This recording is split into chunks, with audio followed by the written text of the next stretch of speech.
Welcome to the Light and Love Box channel. You are part of a growing community bringing peace, possibility, and prosperity to help transform our world with light and love.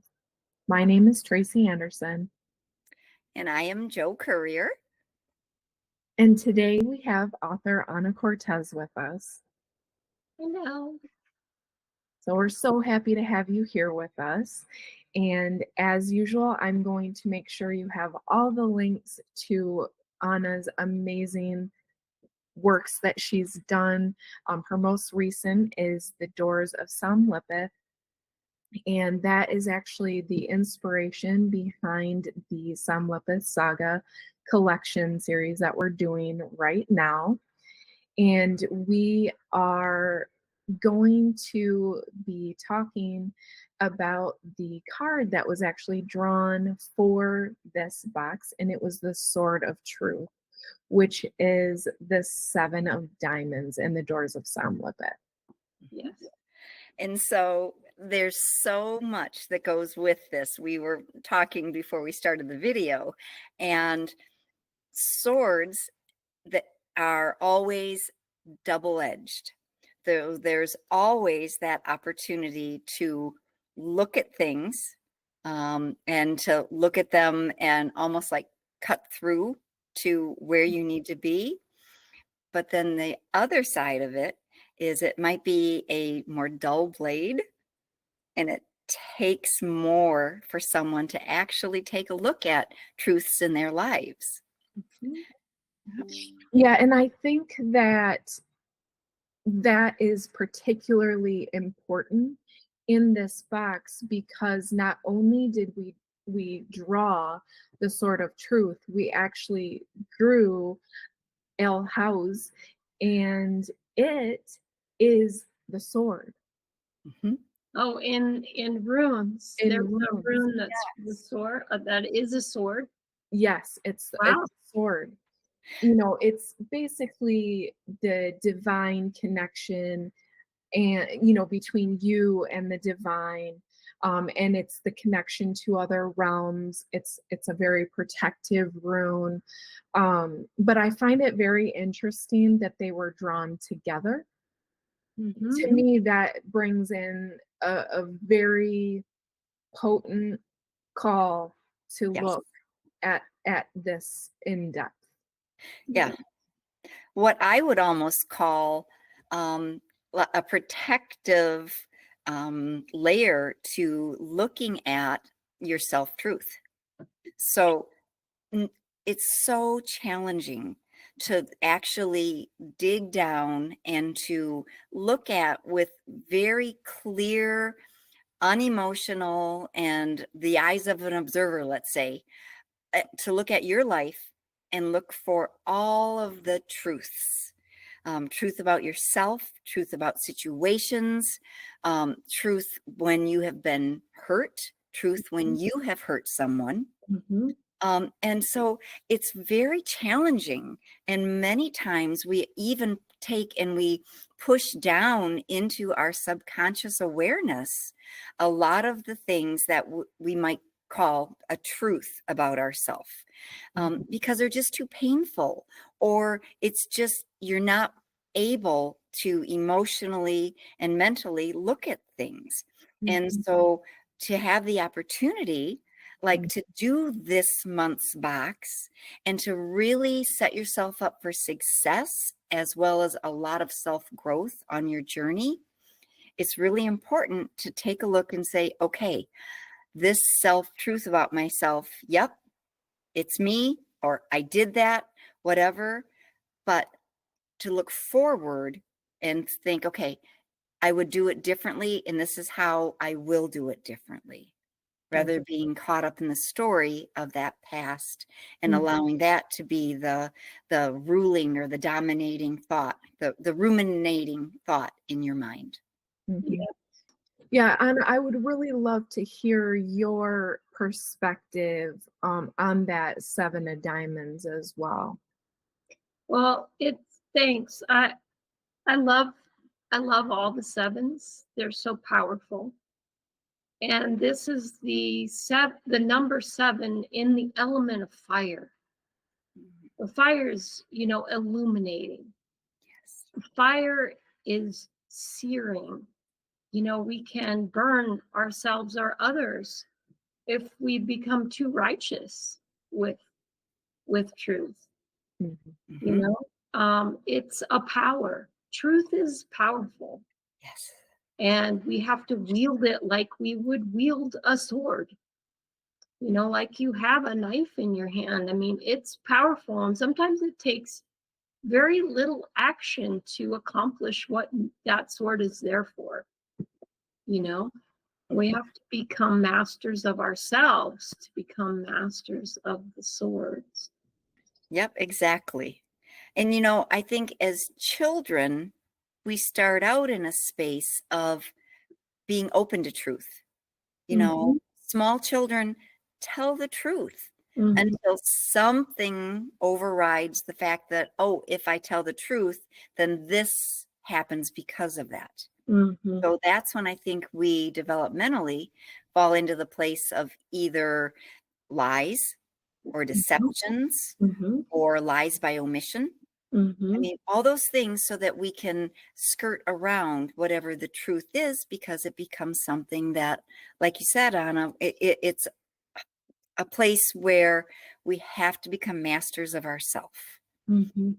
And I think that takes adult maturity to do many times. Mhm. And those opportunities cycle around in our lives. And I love that we drew the card. It means there's an opportunity that's up to maybe look at something that we couldn't look at before.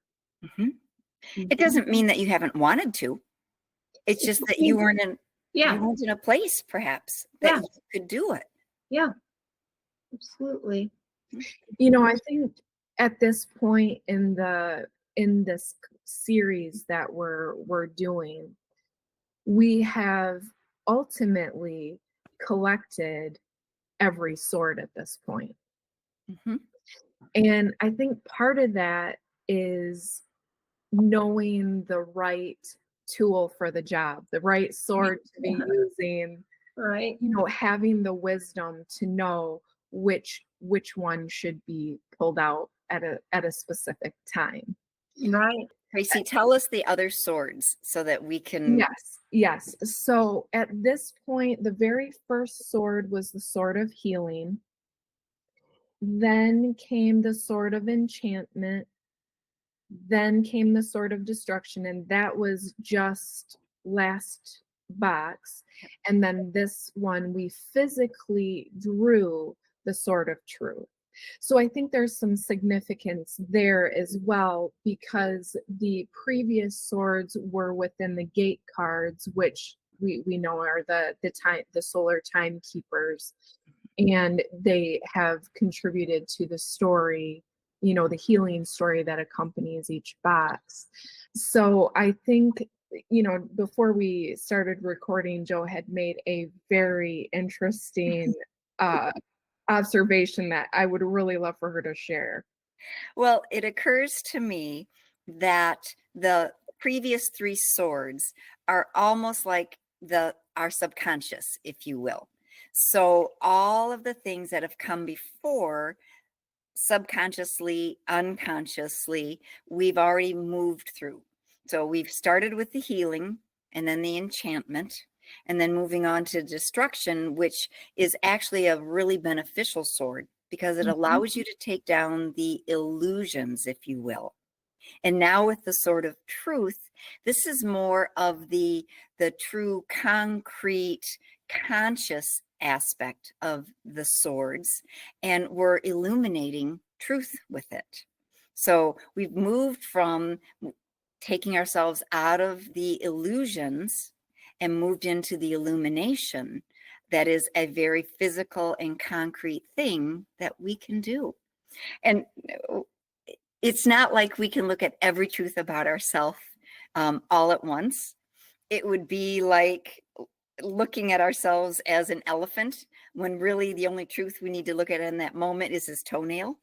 So, just small bits and Yeah. pieces that then allow us to gradually build to such a place of healing and self-acceptance and being in a place where we can literally look at our lives in a way that is without blame, without judgment, and just be observing and say, yes, I did that, but now I understand for whatever the reasons were, and I'm choosing to do it differently. Mhm. So the next phase of your life, you really are wielding that sword of truth for yourself in a very concrete, physical way. Mhm. You know, in the gate cards as part of this time period, we actually have the ace, 2, and 3 of clubs. And I feel like it's important because, you know, to be able to look at the truth of ourselves, you know, the ace wants a partner. You know, it wants to. Right? And I think that's the power of community when we can come together and you have people in your life that can help you look at those things objectively. And I believe it brings about a greater healing than you when you're by yourself. Mhm. I totally agree. There's just so many little thoughts bubbling in my head as you guys talk. Well, let's hear them. I want to Yeah. hear them. Yeah, I mean, I think for people watching, it's good to know that this whole lunar cycle happens during the astrological sign of Libra. And so we have these three cards, ace, 2, 3 of air, of the air element, that define and give flesh to that Libra personality or dynamic. And it's a beautiful combination with the sword of fire. Mhm. You know, if air, the club suit, the air, those cards you showed can are very lofty, they're very heady, and they're very idealistic. And so the sword comes in, and suddenly there's like a connection to this illuminating factor, Yes. you know, and it brings that concept of truth Mhm. into this ruminating space, you know, and it can guide our you know, our way in this time in a really powerful way. It literally, as you're talking, it brings like a picture into my mind. Imagine a knight of old, Mhm. with a sword has found himself in a place of darkness. Why couldn't he wrap a rag around the tip of his sword, set it on fire, and literally illuminate his way Yeah. through? Yes, that's a nice, it's a great allegory for what the energetics of this time are in this box. Yes. I mean, because we drew the 7 of diamonds. Mhm. That was our act that we did for the to guide us on the theme of this box. Yes. And that you know, that 3 of clubs, the 2 of clubs, the ace of clubs together can really, it's so idealistic. It so wants to do the right thing. And it's so much about the mental space that we can get kind of snared in that process unless we have this, you know, illuminating factor that connects us to something where we go, aha, a light in the darkness, Yes. you Yeah. know? And that mental aspect of our brains always wants to be in control.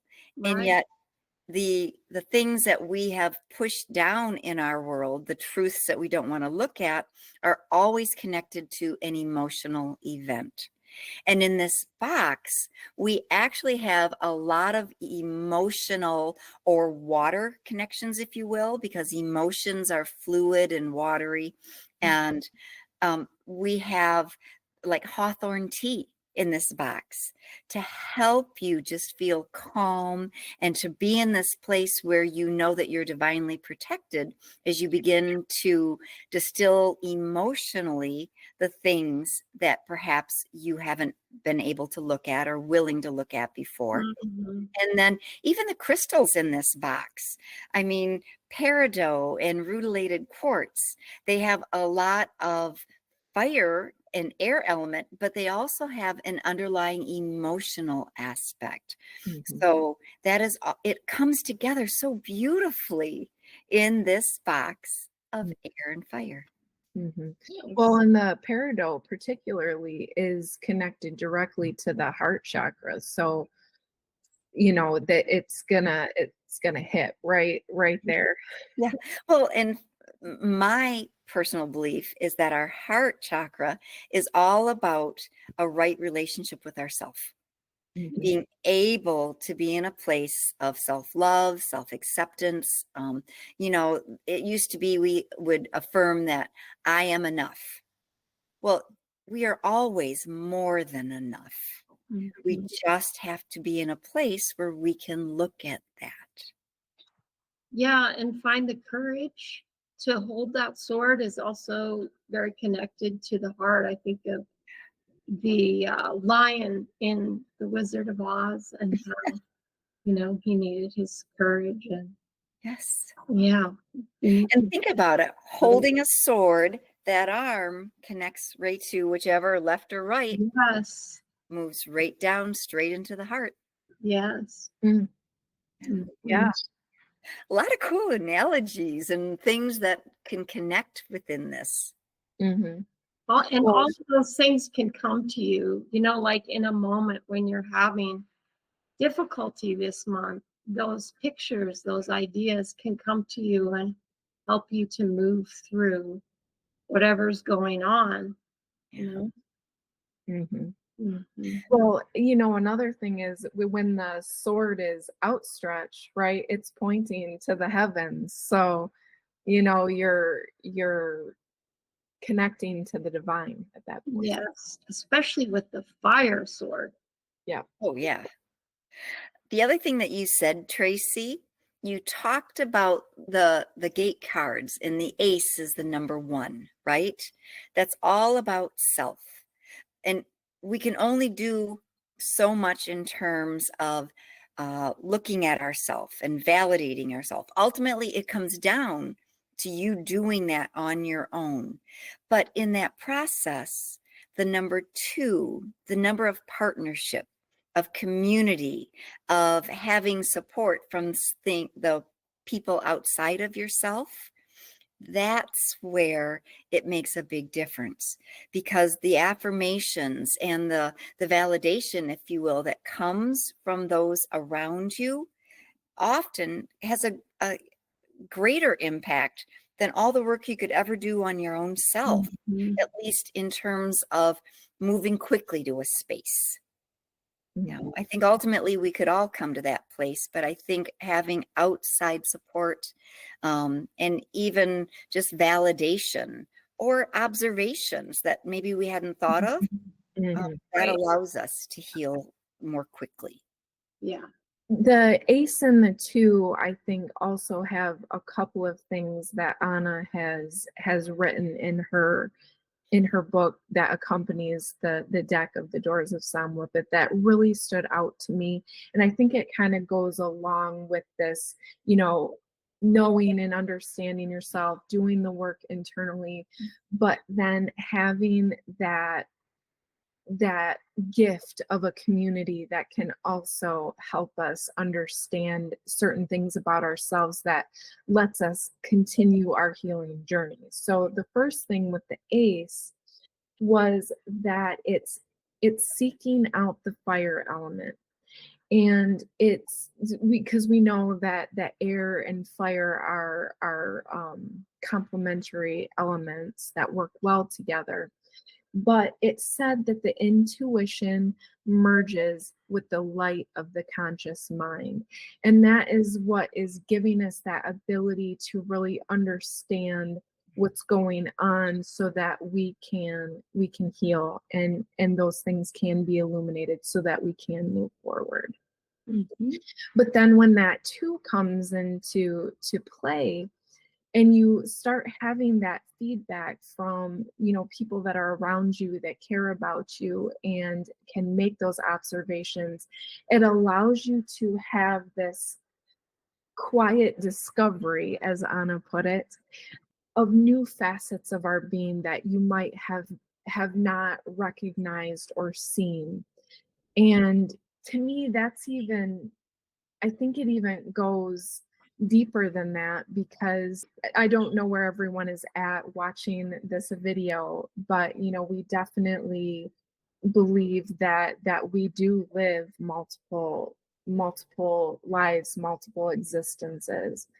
And so I think that card even lets you go deeper into those things. It really, and then the three comes into play, because then that's the power of the conscious mind, your thoughts. You're creating your reality. And a lot of times, if we don't dig into those things, whether it's this life, whether it's a past life, or whatever that is, if we don't dig into those things, sometimes it's creating a reality in your life that you might not particularly want. Right.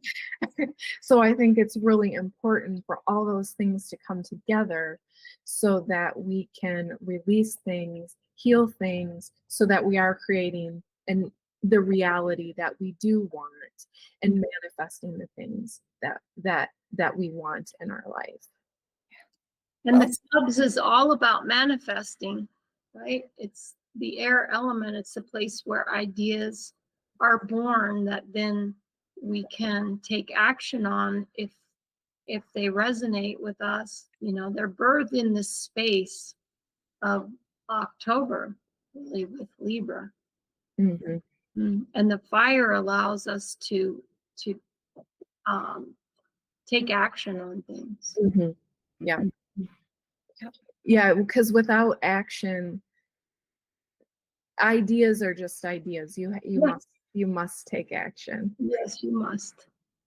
And sometimes action means then reaching out and actually being of service in some way to the others in your life. Mhm. So, that goes back to the 1 and the 2 of these gate cards. You personally have the choice and the opportunity to not just have people come into your life, but for you to have a positive impact on their lives. Mm. And a lot of times that then takes us to that 3, which is that thinking aspect, changing someone's mental framework, helping them to think about things differently. Logic plays a big part in our brains. Yeah, it's funny you mentioned that. I had a conversation this last week, and I was talking to an individual that, from a business standpoint, I was talking to an individual, and he really, there's not a whole lot that I can offer him.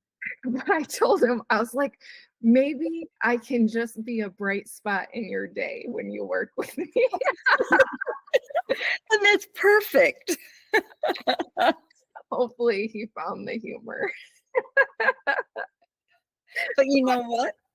You may not even realize, perhaps in his life, how much he just needed that, Tracy. Mhm.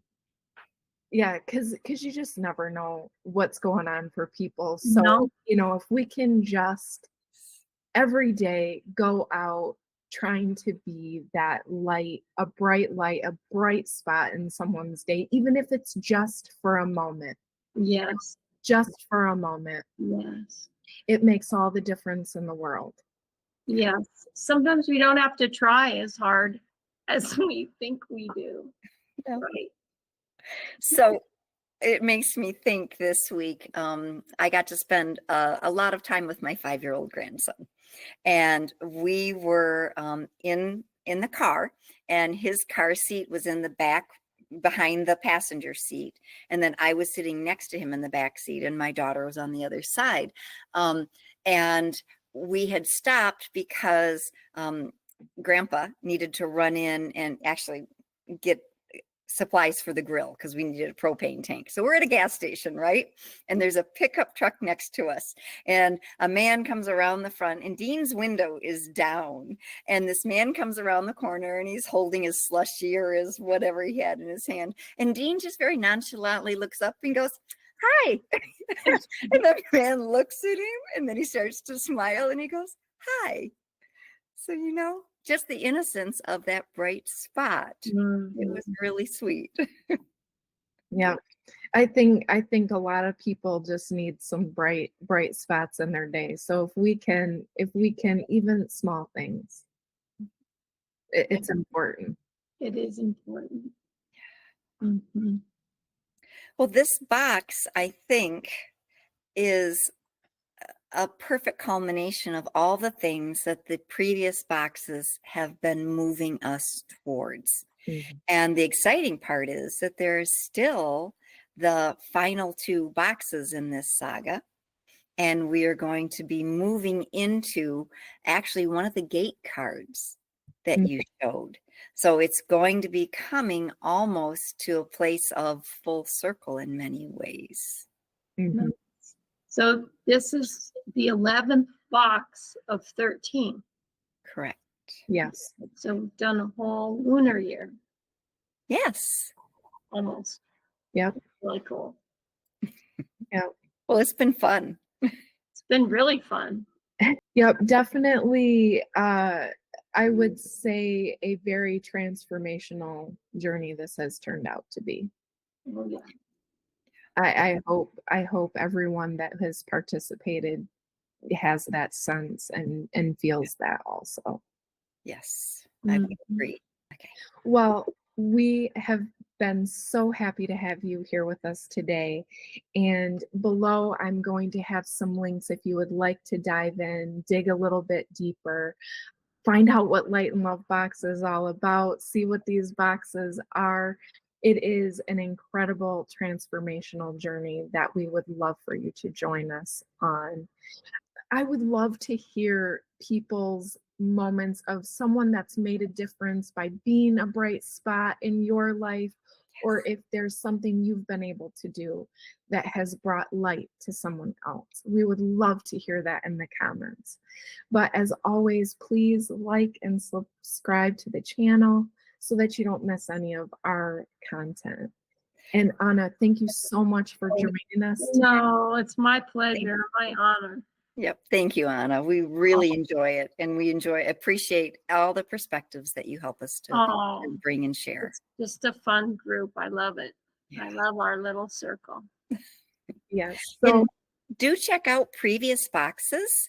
This last year has been focused on the saga, but there are so many transformational opportunities that we have put out the 2 years previous.